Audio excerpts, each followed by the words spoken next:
Hello students, welcome to the practice questions. In this video, we will discuss some important problems, particularly from the second law of thermodynamics and the concept of entropy. The very first problem is area under Ts curve represents.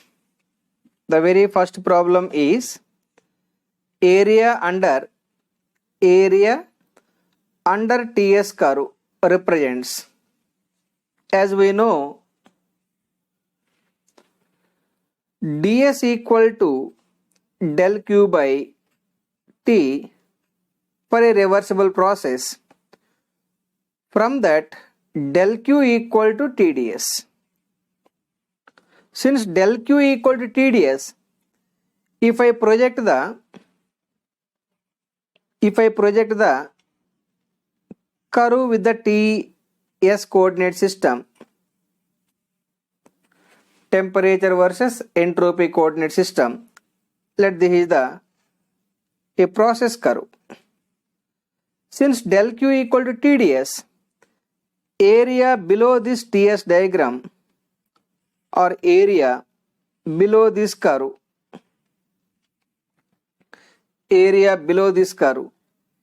is equal to heat transfer for any reversible process. This is the del q. Remember, area below the Ts curve is equal to heat transfer for a reversible process, whereas area below the PV diagram for a process equal to work for a closed system, that is also called non-flow work, and area towards the pressure coordinate system with PV diagram is the steady flow work. So that is about the first problem.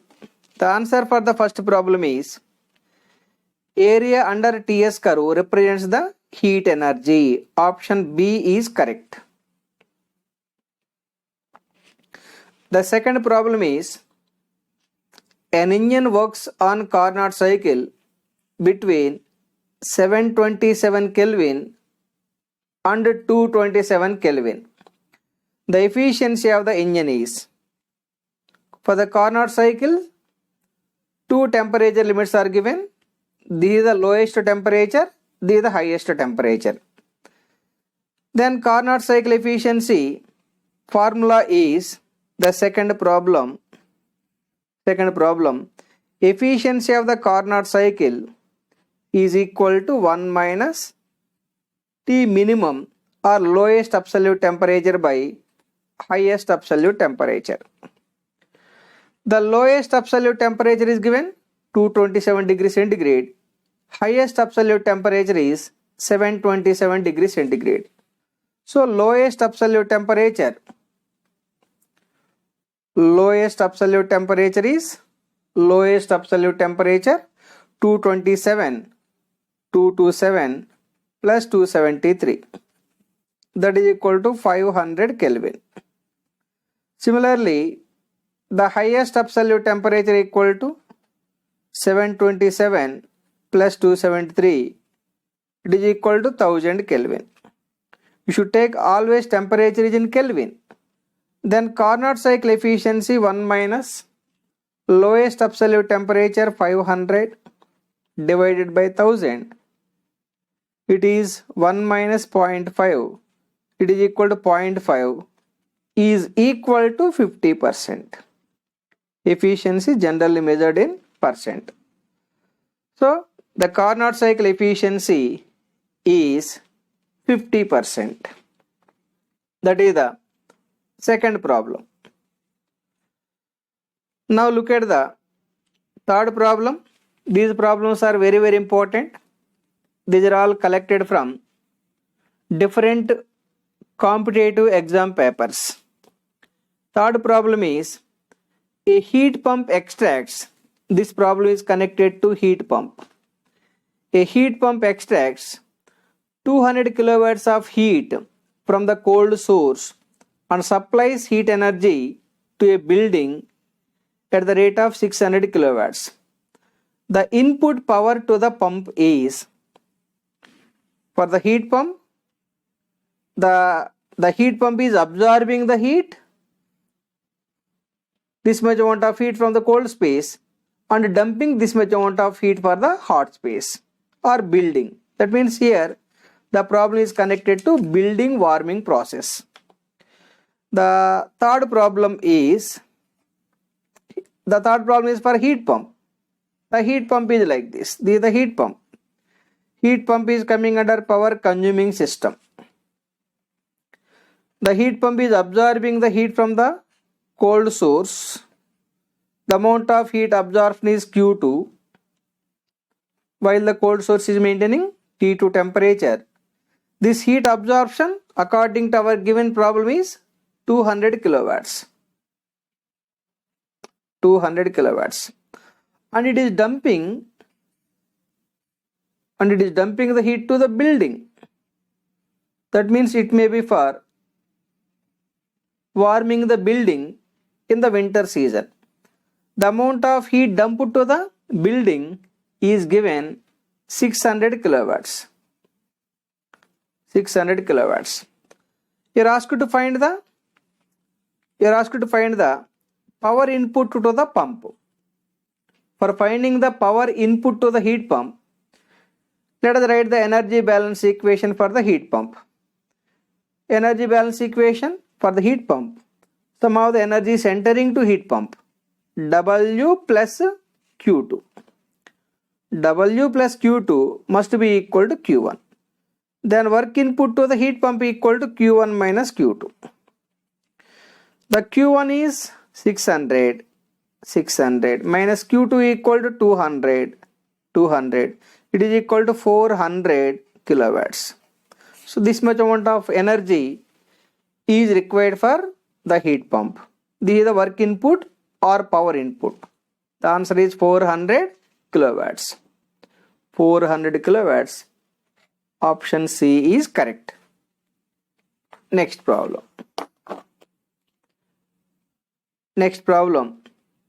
Fourth one. Air at 100 kilopascal, 2 degrees centigrade, occupies 10 liters piston cylinder device. This is the volume. This is the initial volume occupied by the gas device that is arranged to maintain a constant air pressure. This device is now heated. Until the volume is 20 liters. The work produced by the air is, initial pressure is given 100 kilopascal. Initial temperature is given. Initial volume given. Cylinder device that is arranged to maintain at constant pressure.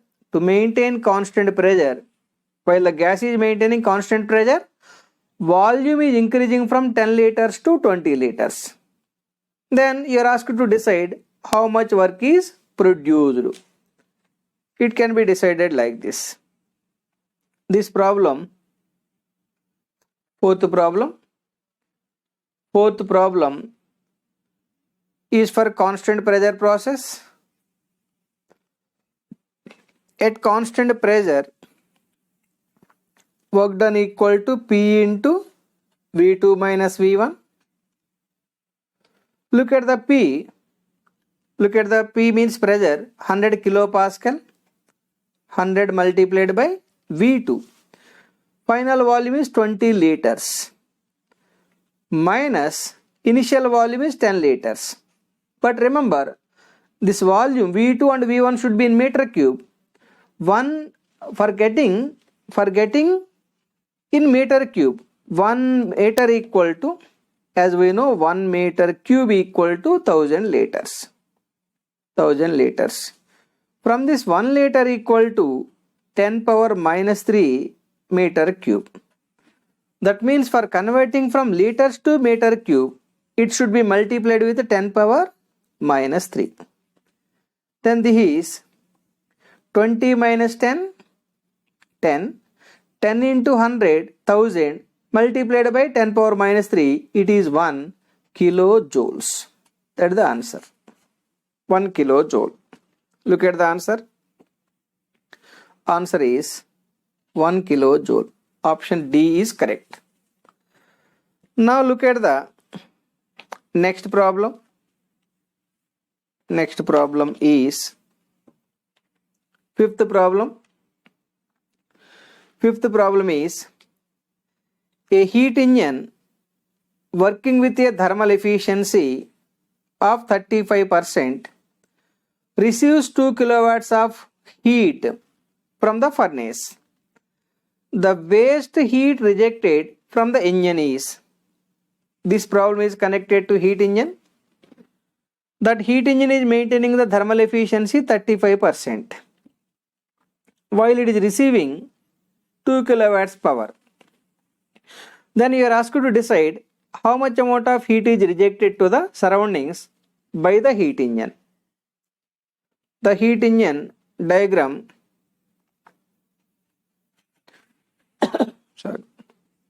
heat engine diagram is looking like this. Heat engine is a power developing system. Assume the hot source is giving Q1 amount of heat energy. A part of the heat energy is converted to work energy. Remaining is dumped to the cold source. Dumped to the cold source or surroundings. The amount of heat dumping equal to Q2. Efficiency of the heat engine given 0.35. 0.35. And it is receiving the Q1. It is receiving the Q1 equal to 2 kilowatts. Q2 equal to how much? That is the problem. Very simple problem. Efficiency of the heat engine equal to 1 minus Q2 by Q1. From this, Q2 by Q1 equal to 1 minus efficiency of the heat engine.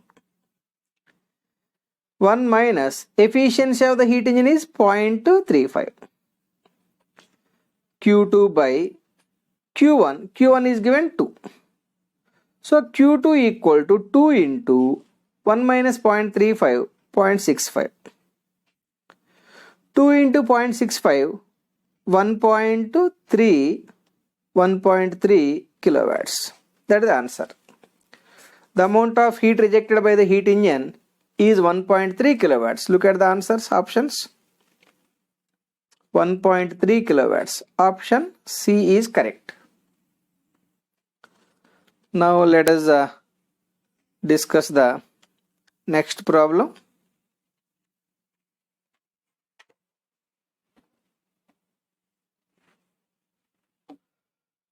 Next problem, that is sixth problem.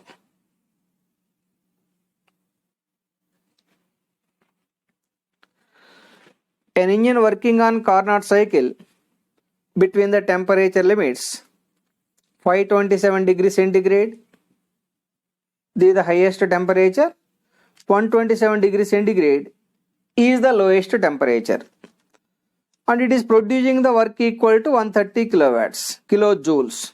It is producing the work equal to 130 kilojoules. Then the heat added during the cycle, how much amount of heat should be added for the cycle for developing 130 kilojoules of work?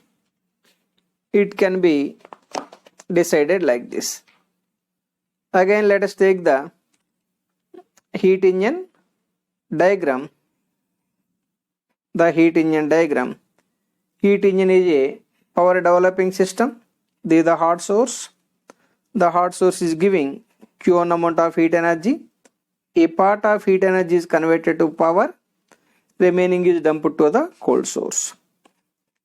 Cold source.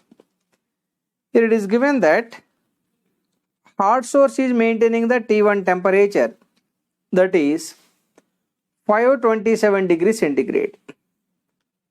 527 degrees centigrade.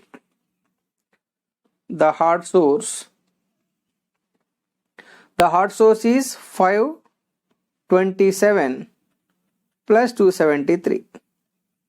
527 plus 273 equal to 800 Kelvin.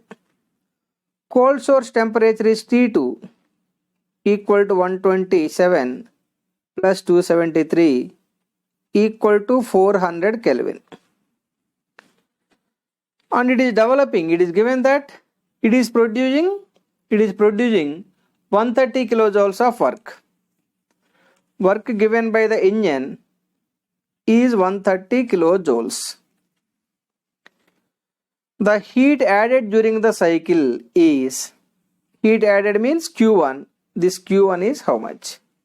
That is the problem. It can be decided like this. Efficiency of the heat engine equal to 1 minus T2 by T1. Lowest temperature by highest temperature. It is equal to work output by Q1. Work output by Q1. Here 1 minus T2. T2 equal to 400 divided by T1. T1 equal to 800. It is equal to W 130 by Q1. Q1. This 400 by 800 0.5. 1 minus 0.5 is 0.5. 0.5 equal to 130 divided by Q1. From this, the heat added to the heat engine is 130 divided by 0.5 is equal to 260 kilojoules. That is the answer. The amount of heat demanded by the heat engine is 260 kilojoules. The answer is, look at the options, 130, 260 kilojoules. Option B is correct. Now let us read the 7th problem. Starting from the same initial conditions,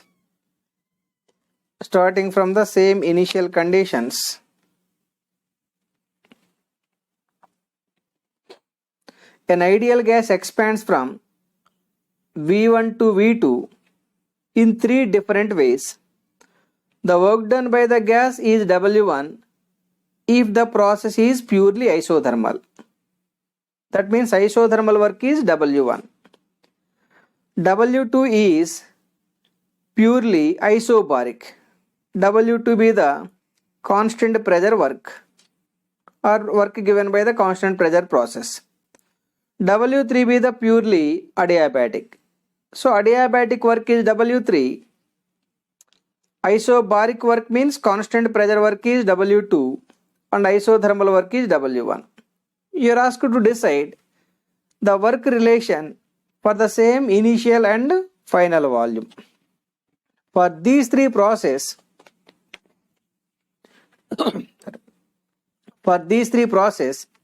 it is given that initial volume and final volumes are equal.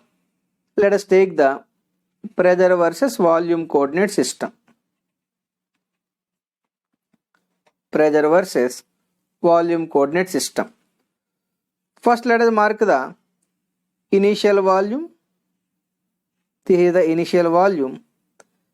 This may be the final volume. Final volume V2. This is the initial volume V1. Let this is the state 1.